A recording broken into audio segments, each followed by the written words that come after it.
Chévere, bueno, muchas gracias por la presentación.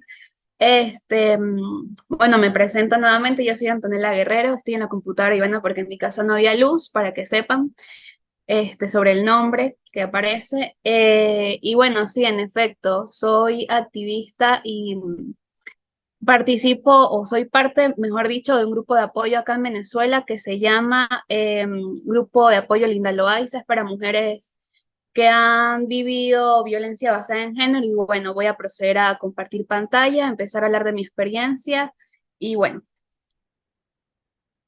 me avisan porfa si se ve la pantalla también, porfa.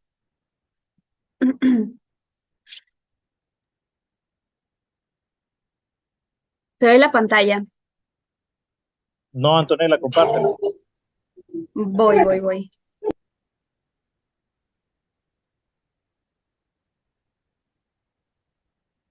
Nada, o sí, No, voy, le voy a pedir ayuda a Ivana.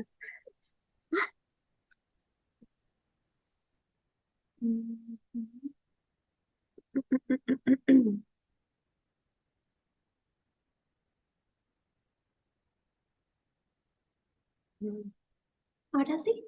Listo. ahora sí, adelante. Ah, gracias. Y gracias, Ivana, que me compartió. Bueno, vamos a seguir hablando entonces sobre los retos de la criminología. Vamos a hablar de la violencia basada en género, enfocándonos y repasando un poco lo que dijo Diana hace 2 semanas, si no me equivoco, y bueno, los medios digitales. Acá está el contenido, la violencia basada en desde la criminología, el ciclo de la violencia, violencia digital, ciberseguridad, medidas de prevención y una conclusión que vamos a tener con el profesor. Yo, bueno, por mi parte voy a hablar sobre la criminología en sí y la violencia basada en género. Y no quise, digamos, hacer un concepto o colocar en el título criminología con enfoque, perdón, violencia basada en género con enfoque criminológico, porque se supone que, como ya comentaba el profe Frey, debemos, digamos, adueñarnos y adaptar a nuestro lenguaje lo que son ya los fenómenos sociales y no hacerlo como un hecho aislado o que no nos pertenece porque sí está, digamos, en nuestro campo de trabajo. Eh, Estuve, digamos, indagando, buscando un concepto perfecto de criminología, pero es algo súper complejo ya que, digamos, que nuestra ciencia es bastante amplia, tenemos bastante campo de trabajo y bueno. Lo que coloqué, se me ocurrió, digamos, una frasecita muy chévere, que es criminología es igual a bienestar social. Con esto me refiero a que, bueno, nosotros como estudiando una ciencia social, sabemos que lo que buscamos es el bienestar social.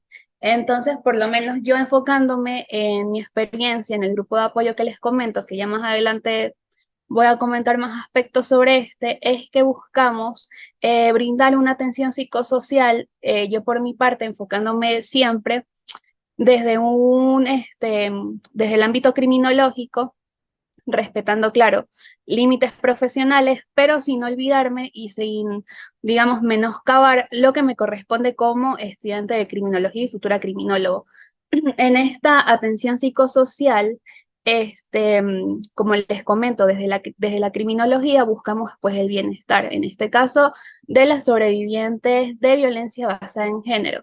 Recordando un poco lo que comentaba Diana sobre hablar de sobrevivientes, para darle un sentido, digamos, más, no de víctima, porque digamos que la palabra víctima es un poco victimizante, valga la redundancia, y a la palabra sobreviviente se le ha dado como un sentido más resiliente y más acorde para hablar de este tipo de violencia.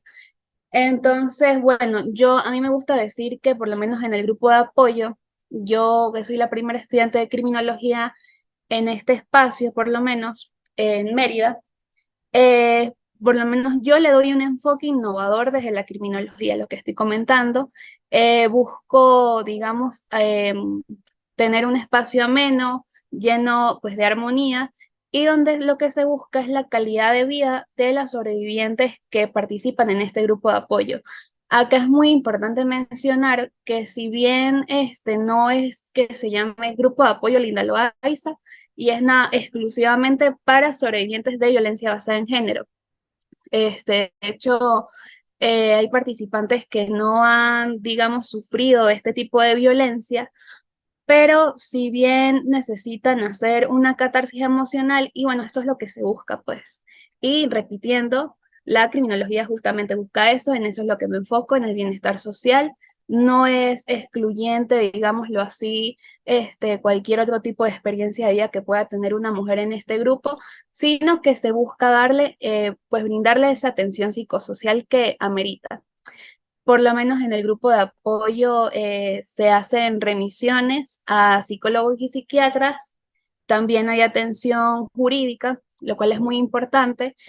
Y bueno, yo ahora que participo como criminólogo.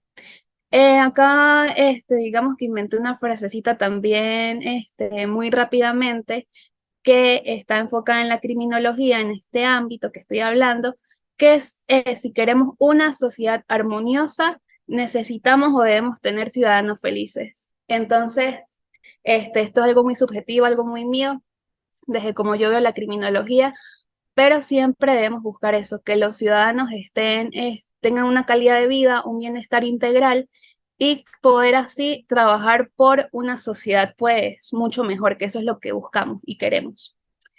Este, mm, Se me ha quedado, digamos, muy arraigada la palabra empírico desde que comenzó el diplomado, así que relacioné, digamos, para explicar un poco mi labor, y es que no se puede hablar de violencia basada en género, sí, no, o de cualquier tipo, cualquier otro fenómeno social, digamos, sin estudiar, investigar, indagar y hacer desde un enfoque empírico el fenómeno que queremos estudiar. Entonces, eso por lo menos es lo que yo quería. Yo desde hace como un año y medio, comencé a estudiar este fenómeno, digámoslo así, me empezó a interesar, pero es hasta ahorita que participo en el grupo de apoyo y digamos que he querido contrastar lo que he podido leer y estudiar con las vivencias de diferentes mujeres, pues, que, digamos, de diferentes edades, de diferentes sectores de la ciudad y con diferentes vivencias. Entonces, pasemos a la siguiente lámina. Acá, bueno, voy a hablar un poco más sobre lo que es mi experiencia en el grupo de apoyo desde una función criminológica, recordando justamente lo que decía Diana hace 2 semanas sobre las causas de la violencia basada en género. Lo primero que yo he querido contrastar de lo que he estudiado con la realidad es justamente eso. ¿Por qué se da la violencia basada en género? Y si lo que nos dice en Internet, digámoslo así, que son las causas, estos diferentes organismos, si eso en realidad es así, entonces decimos que las causas son el abuso de poder y las desigualdades sociales. Acá me parece muy importante, me quedó, digamos, muy resonado estos términos de causas, de diferenciar causas con factores de la violencia basada en género. Hablamos de causas únicamente de estas dos causas y de este, aspectos relacionados con la violencia en género, factores como por ejemplo, digamos, el alcoholismo, la drogadicción, la prostitución. Y bueno, me parece muy importante diferenciar esto porque muchas veces decimos que por lo menos una familia desestructurada puede ser causa de la violencia basada en género. Entonces, ya sabemos que las causas son el abuso de poder, las desigualdades sociales, tal como comentaba Diana, y estas desigualdades sociales se dan a partir de estas construcciones sociales, normas o pautas que se nos han venido, digamos, impuestos desde que nacemos. Lo importante, por lo menos desde mi experiencia en el grupo de apoyo, es visibilizar esto, claro, sin imponer, digamos, que la sobreviviente se dé cuenta de que lo que ha vivido es violencia basada en género. Digamos que se hacen actividades dentro del grupo de apoyo. Lo que yo comentaba hace poco también, creo que hace una semana, de acuerdo a mi experiencia, es que, por ejemplo, en esa sesión hace un mes participaron 12 mujeres y de esas 12 mujeres, 10 mujeres normalizaban y legitimaban la violencia basada en género. Y bueno, ¿cómo hice esto? Esto, claro que es anónimo, fue algo muy improvisado, la verdad. Yo pasé un papelito, ya que llevo la sistematización también del grupo de apoyo, pasé un papelito y con una simple pregunta que fue, ¿crees que lo que has vivido ha sido culpa tuya, sí o no? Y bueno, de esas 12 mujeres, 10 respondieron que sí. Luego conversamos sobre esto, lo cual nos llamó mucho la atención y bueno, ahí mi deducción fue fácilmente de lo que estoy hablando, de las causas de las desigualdades sociales, lo que nos han venido inculcando desde que nacemos y bueno, me pareció bastante interesante porque sí se pudo hacer, digamos, una contrastación de lo que se lee y lo que se sabe de la violencia basada en género con estas experiencias y anécdotas de las sobrevivientes de este tipo de violencia. Entonces, bueno, como comentaba, desde mi ámbito, desde el enfoque criminológico, lo que busco en el grupo de apoyo entonces es comprender los factores individuales, los factores que influyen en cada una de las participantes con el fin de hacer una investigación a futuro. También busco estudiar si el objetivo del grupo de apoyo, que es hacer una catarsis emocional de esas mujeres y que en realidad vayan visibilizando y reconociendo que han vivido una violencia basada en género, estudiar qué tan provechoso ha sido el grupo de apoyo en esta cuestión, pues. Y así poder decir, bueno, si el grupo de apoyo ha servido, no ha servido, qué podemos mejorar y este tipo de cosas, pues. Entonces sigo con, con las láminas. Acá, bueno, me faltó algo, y es porque es importante estudiar la violencia basada en género, además de que es un fenómeno social y que es de nuestro, digamos, de nuestro ámbito y nuestro interés. Y es que si nos vamos a las cifras, esto es según la OMS, una de cada 3 mujeres ha sido víctima de violencia basada en género, lo cual es una cifra que preocupa, por lo menos a nosotros como criminólogos, en mi caso como estudiante, y es poder atacar esta situación y fenómeno social.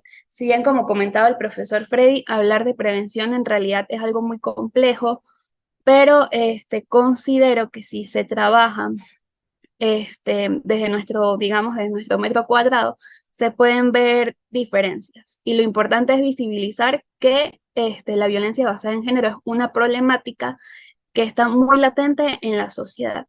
Entonces, bueno, pasemos a la próxima lámina. Esto justamente lo coloco porque hace una semana en la ponencia del profe Freddy se habló de esto, sí, ¿por qué, cómo los hombres pueden ser víctimas si en realidad los hombres son víctimas de la violencia basada en género? Y bueno, la respuesta es sí, me pareció muy importante tocarlo porque, disculpen, a veces decimos que, cónchale, la violencia basada en género solamente afecta a las mujeres. Y si bien pues las cifras nos indican que las mujeres son más propensas y sufren más violencia basada en género. Pero si recordamos también lo que nos comentaba Diana, existe el machismo, vivimos en una sociedad patriarcal en donde se nos han inculcado y estamos arraigados a roles de género. Y cuando no cumplimos justamente esas pautas normativas y, digamos, objetivos de la sociedad, se nos tacha. Y esto es algo, digamos, muy invisibilizado, y es que los hombres sí son víctimas de violencia basada en género. En mayor o menor medida, pero lo son, lo cual también hay que atenderlo. Y la idea también es trabajar en desmontar estos roles de género para que pueda haber en realidad una debida visibilización y sensibilización sobre el tema. Yo hice, digamos, una pequeña encuesta en Instagram, fue algo muy, muy rápido, la verdad. Estuvo en mi Instagram como 4 o 5 horas y bueno, vamos a mostrar los resultados, a pesar de que lo vieron 99 personas, pues No respondieron tantas, pero me interesa igualmente el número. Por acá lo tengo.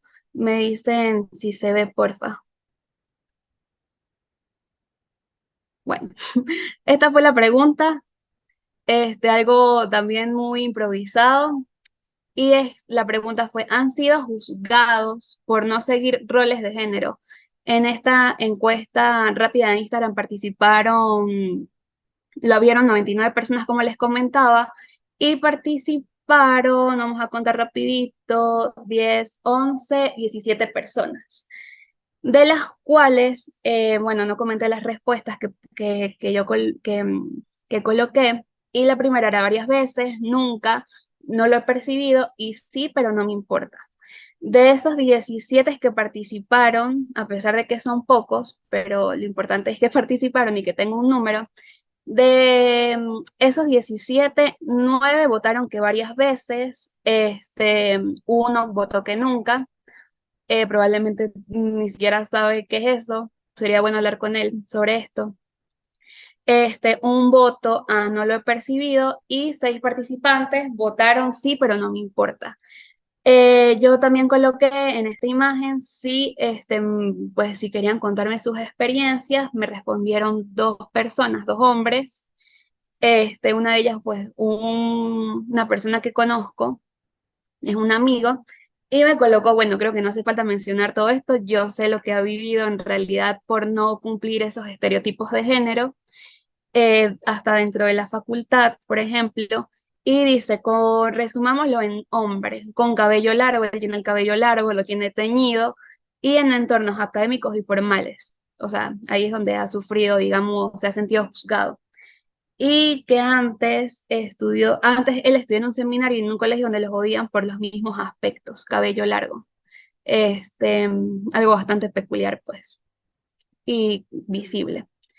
El otro que me respondió, me contó pues su anécdota, me dice, lo más irónico es que una vez que fui juzgado por rol de género fue por mi mamá y ha sido algo que se volvió constante. Una vez es que por ser hombre y ser el mayor, debo aportar a la casa y es todo el tiempo, no me importa a veces, pero de pequeño sí me afligía, pero llegó un punto que dejó de importarme tanto tal vez en el sentido de quedarme callado con eso y que me llega a sentir mal por no poder dar lo suficiente. Si le buscamos, digamos, una lógica o una respuesta a este comentario, lo que él me cuenta, su anécdota, y es que como sabemos, dentro de los roles de géneros y lo que debemos seguir en la sociedad es que, por ejemplo, el hombre debe ser el que provee, él dice que es el hermano mayor, entonces por ende debe aportar económicamente a la casa, sino probablemente no sea tan buen hombre o no está cumpliendo ese estereotipo, esa norma que existe socialmente, y eso pues digamos que lo hace sentir juzgado y probablemente pues muy mal.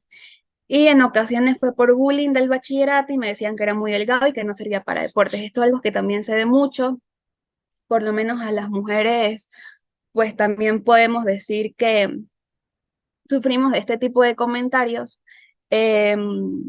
Sí, porque si eres, digamos, acuerpada, no puedes hacer tal deporte, porque si eres muy flaca, eres muy flaca, y bueno, digamos que todo se convierte en un círculo vicioso en donde todos podemos sentirnos mal por comentarios que están totalmente normalizados en la sociedad. Y entonces en esto nos basamos en que la violencia basada en género se normaliza y se legitimita, legitimita, perdón, legitima. Acá coloco la violencia es aprendida, eh, porque hay veces que nos confundimos, digámoslo, esto me quedó mucho en una materia, confundimos a veces violencia con agresividad y pensamos que la violencia se hereda. Y esto es pues totalmente falso. La violencia es aprendida, digamos, por un proceso de socialización. Antes de comenzar justamente con la ponencia, hablaba con mi compañera Ivana y le digo, ¿tú crees que la violencia es aprendida y por qué? Ella obviamente sabe que la violencia es aprendida y me dio un ejemplo clave, que es por ejemplo, las personas que han sido educadas en sus casas de una forma que se le han inculcado valores, normas morales, sociales, y llegan, digamos, a un entorno diferente como lo es el colegio. Puede que estos valores y normas pasen a un segundo plano en el individuo que entra al colegio, por ejemplo. Y es algo que podemos observar en nuestro entorno más cercano. Si tienen pues familiares, niños en sus casas, se puede observar. Yo lo he visto en mi casa, por ejemplo, de cómo hasta, digamos, groserías son aprendidas. Entonces eso se va multiplicando, se va replicando y se vuelve, digamos, se va normalizando más y más. Para seguir, tengo acá el ciclo de la violencia. Esto es de una psicóloga estadounidense llamada Leonor Walker. Ella, este es uno de los instrumentos que más me llama la atención y de los que más he querido contrastar con el grupo de apoyo y la realidad de las participantes de dicho grupo. Y bueno, esta autora nos comenta que este ciclo de la violencia, que no sé si lo conocían, de verdad es muy interesante, eh, habla sobre la tensión, la explosión y la luna de miel. Entendemos la tensión como la primera fase de la violencia basada en género. Esto, digamos, es en un ambiente de pareja, digamos que viven juntos, vamos a ponernos en un ejemplo de que viven juntos, y entonces en esta primera fase se van creando las tensiones. De hecho, este ciclo de la violencia me recuerda mucho a la teoría de la tensión en cuanto a los agresores. Supongamos que el agresor está teniendo problemas económicos, no se siente bien en su casa, puede tal vez que tenga hasta problemas sexuales con su pareja, con sus hijos, con su familia en general. Y esto crea una tensión y pues un estrés que puede casi siempre que lo haga explotar. Acá esta tensión se justifica, el hombre siempre va, el agresor, perdón, va a justificar lo que está haciendo, cómo está actuando por estos problemas. Acá empieza, digamos, los insultos, el sarcasmo. Acá, digamos, todavía, si nos vamos al iceberg de la violencia de género, en esta primera fase se empieza a ver todo lo que es la violencia invisible en formas explícitas. Tenemos acá humillación, chantaje emocional, desprecio, anulación. Y entonces esto es lo que vemos en la primera fase, que es la tensión. Luego de esta fase, digamos que al principio de la segunda fase, que es la explosión, la mujer se empieza a sentir mal, puede que denuncie, ya no quiere vivir esto, em, le comenta al agresor que ya quiere salir de esta situación, pero el agresor, como bien comentaba, la anula y la hace, digamos, le hace pensar que está errada. Acá, digamos, si empiezan las formas de violencia física más visible, tú puedes llegar y denunciar a cualquier órgano y pues llegas con un golpe, puede que como te tomen la denuncia, como puede que no, porque ha pasado, hay experiencias por lo menos en el grupo de apoyo, en donde inventan mil y unas excusas, así sean órganos receptores de denuncias. Entonces es algo que se observa mucho y se da lo que es la revictimización, que es algo muy común y muy visto en la violencia basada en género. Hablo justamente no por lo que he estudiado o he leído, sino por las experiencias de las participantes del grupo de apoyo. Y ahí he podido contrastar de que, cónchale, sí sucede este ciclo de la violencia tal cual como indica la psicóloga White.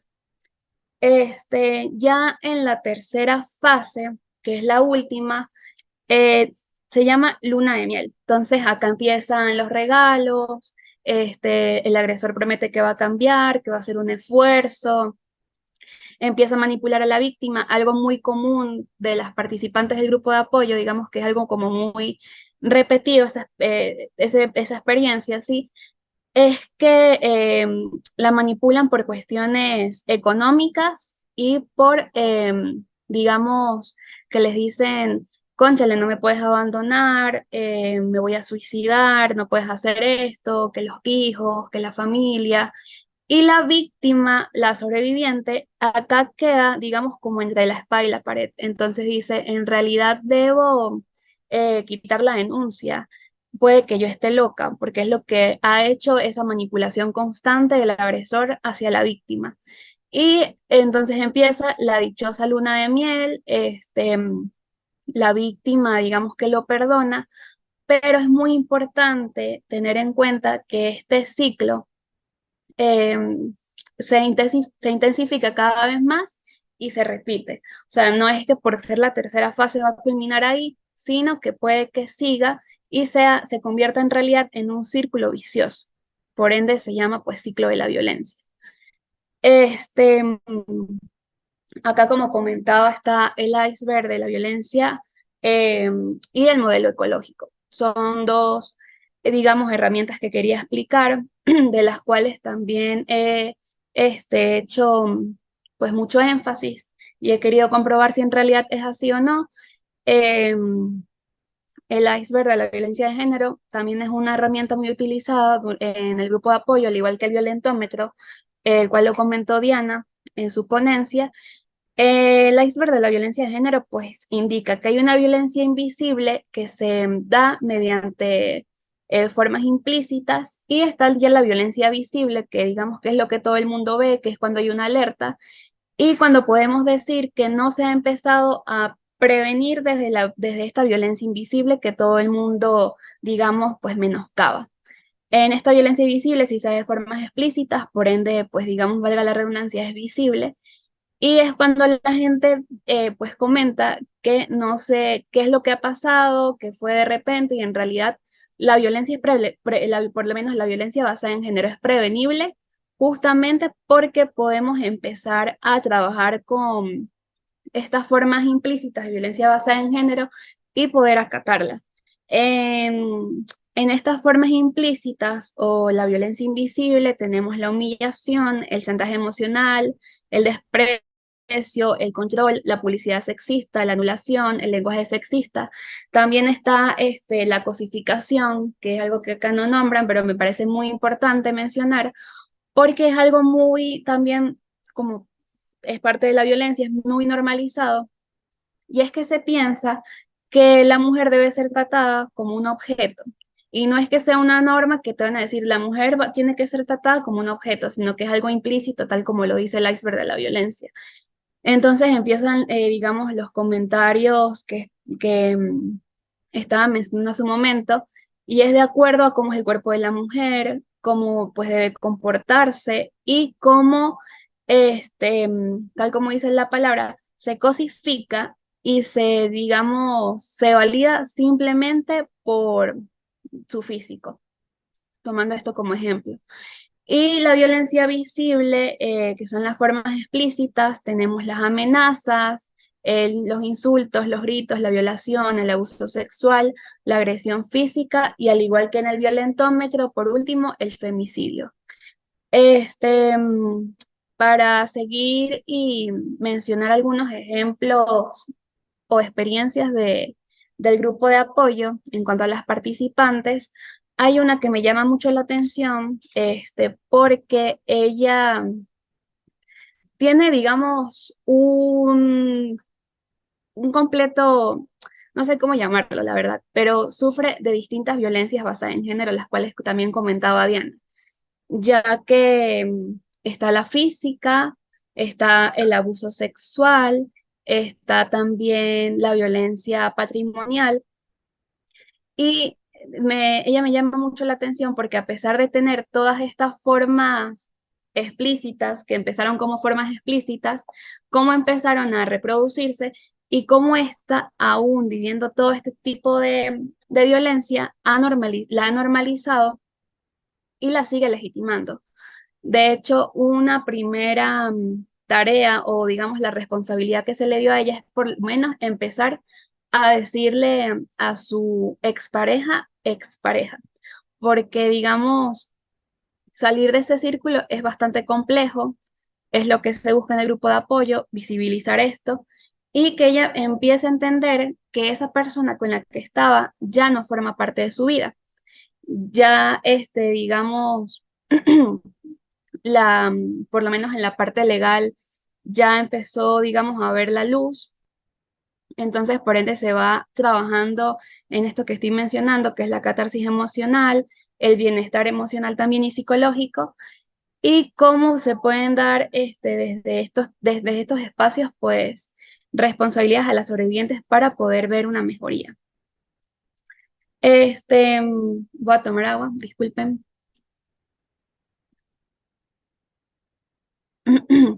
Tenemos acá el modelo ecológico de la violencia, el cual también me gusta bastante, porque se comenta de este modelo que el individuo, en este caso la sobreviviente, se ve envuelta en distintos sistemas y que estos sistemas la conforman y pueden explicar también la violencia basada en género.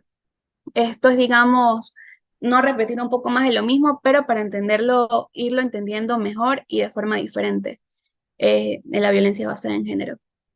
El primer sistema es el macrosistema, le sigue el exosistema, el mesosistema y por último el microsistema. En el macrosistema podemos entender que es la sociedad, la cultura y las leyes. Acá digamos que se empieza a desarrollar lo que es la violencia basada en género y justamente lo que estamos comentando, todo lo referente con estereotipos, con roles de género, con pautas que debe seguir la sociedad para poder, digamos, ser respetados o validados dentro de la misma. Y algo que aquí quisiera comentar justamente es los medios de comunicación. Aquí se da, digamos, una violencia muy invisibilizada y es el cómo se transmiten las noticias. De hecho, acá dentro del macrosistema, que como ya sabemos lo compone la sociedad y la cultura, acá busco un ejemplo muy interesante, justamente es de Perú, si no me equivoco, es del Ministerio de la Mujer, que creó esta campaña. Me pareció muy pertinente mencionarla porque siempre estoy muy enfocada en lo que es la responsabilidad que deben tener los medios de comunicación, la responsabilidad que también tenemos nosotros como ciudadanos de impartir o compartir noticias de este índole y cómo también como criminólogos podemos, digamos, sensibilizar a la sociedad y hacer entender el cómo se debe hablar del tema. Pasa lo mismo, por ejemplo, con el suicidio, hay mucha, digamos, irresponsabilidad y entonces pues, puede que si nos interesa y como responsabilidad que tenemos, poder dar a entender y visibilizar el cómo se debe transmitir esta información y también el impacto mediático que tiene. Acá caemos en una victimización digamos, que se repite mucho y se normaliza y que es muy importante por lo menos empezar con esto. Tal como comentaba, podemos empezar desde nuestro metro cuadrado y empezar a trabajar con toda esta cultura patriarcal y machista en la que vivimos para poder así, digamos, ir mitigando y trabajando en los distintos aspectos que conlleva la violencia basada en género. Este, mm, este, mm, este anuncio de Perú comenta que la violencia es violencia, no la romantices ni la justifiques, y coloca, digamos, la forma errada de impartir una noticia o información y dice un romance que llegó a su fin por celos. Acá con esta noticia simplemente ya estamos, digamos, hay una doble victimización, para no hablar de revictimización, hacia la sobreviviente. Entonces, ¿cómo se debe hablar? En realidad es mujer fue víctima de feminicidio por su expareja. Entonces, digamos, al invalidar lo que ha pasado, la situación que ocurrió, estamos cayendo en esa, como comentaba, doble victimización a la sobreviviente. Y de hecho pasa, hace días leí, hay una página acá en Instagram muy sonada en Mérida que se llama Mérida al Día. Yo de verdad vivo para criticarla. Digamos que no se puede hacer nada. Hay muchos comentarios y aspectos negativos sobre ella. Y bueno, ya las personas que llevan pues esa página no tienen la suficiente responsabilidad. Y lo que venía comentando es que colocaron la noticia, entre comillas, porque estaba muy mal redactada, y comenta de un femicidio que ocurrió, si no mal recuerdo, en Valencia. Y bueno, acá podemos ver N cantidad de comentarios y el cómo se justifica y se sigue victimizando a las sobrevivientes. Increíble. De hecho, acá también quería comentar y mostrar unos ejemplos de, digamos, el cómo las redes sociales son, podemos trabajar desde las redes sociales con un enfoque de género para poder empezar a trabajar estos comentarios y este fenómeno. Acá tengo este que ya lo mencioné. Acá tenemos estos comentarios que me parecieron también muy pertinente mostrárselos. Se dan por redes sociales, pues. Y acá también podemos, digamos, reafirmar cómo se ha normalizado la violencia basada en género a través de cosas tan sencillas, digámoslo así, y de las cuales podemos estar envueltos días tras día, y cómo este tipo, digamos, de comentarios que se hacen hasta se aplauden, porque es una cosa increíble, pues. Entonces, por lo menos acá el que encontré dice, me parece vulgar, aparte de que tiene muchos errores ortográficos este comentario, dice, me parece vulgar estas fotos en redes sociales. Luego, en vez de mirarte a la cara y respetarte como mujer, te mirarán por lo que enseñas. Entonces, acá, de una forma implícita, digamos que está justificando si la mujer es violada, ultrajada, secuestrada o cualquier otro tipo de manifestación de violencia basada en género, ¿cómo esto se justifica? Entonces es una cosa increíble. Acá conseguí otro comentario que me llamó mucho la atención y que es muy, muy común verlo, y es que bueno que mujeres que manejen un bus del metro, pero yo la dejo pasar y me subo en uno con un chofer de verdad. Entonces es increíble cómo estos comentarios se vuelven en realidad una manifestación de violencia que pasa desapercibida y que por lo general la gente normaliza. Entonces es muy importante, me pareció que este es un ejemplo adecuado para hablar del macrosistema y lo que lo compone, que es la sociedad, la cultura y las leyes.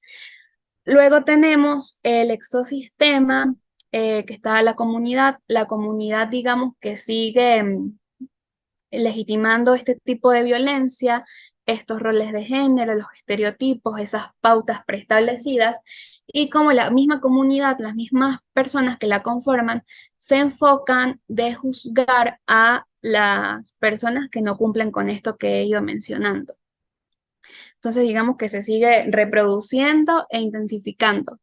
Luego tenemos el mesosistema, que son las familias y las relaciones. Acá me parece muy importante empezar a trabajar como criminólogos, porque como bien sabemos y distintas teorías mencionan que la familia, digamos que es un pilar muy importante en el desarrollo de un ser humano. Entonces, ¿qué podemos esperar de la sociedad o la comunidad si desde la familia vamos reproduciendo y normalizando este tipo de violencia, de este tipo de violencia? Entonces, muy importante, y ni hablar de las relaciones. Entonces, un ejemplo clave es, por ejemplo, si desde mi familia si mi familia no me ha respetado y he sufrido de violencia por parte de ellos, ¿qué puedo esperar yo, por ejemplo, como mujer de una pareja? Entonces, acá digamos que se empieza a normalizar el maltrato, los abusos, perdón, y la violencia, y como simplemente la vamos normalizando y viéndolo como algo que debe ser así y que es normal. Luego tenemos el microsistema, por último, en esta teoría, o en este modelo ecológico, mejor dicho, y el microsistema habla de que ya es el individuo en sí, están las historias personales y los individuos en general.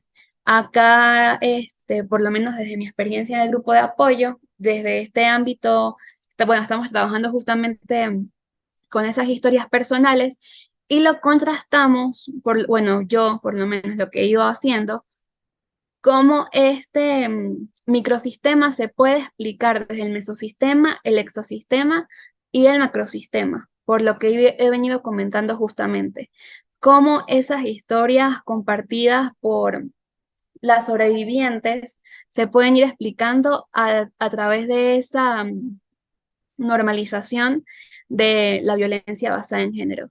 Entonces, bueno, me pareció muy pertinente mostrar este modelo. Por último, quería eh, mencionar esto, dejarlo como una reflexión, que como criminólogos digamos que tenemos esa responsabilidad social de poder impartir y visibilizar el cómo se debe transmitir informaciones que son muy importantes para entender ciertos fenómenos. En este caso, pues, el fenómeno social de la violencia basada en género. Y pues nada, sin más nada que acotar, me despido por acá. Más adelante, pues supongo que iré a intervenir en otros aspectos. Y los dejo con mi compañera Ivana Blanchard, que va a empezar a hablar sobre la violencia digital. No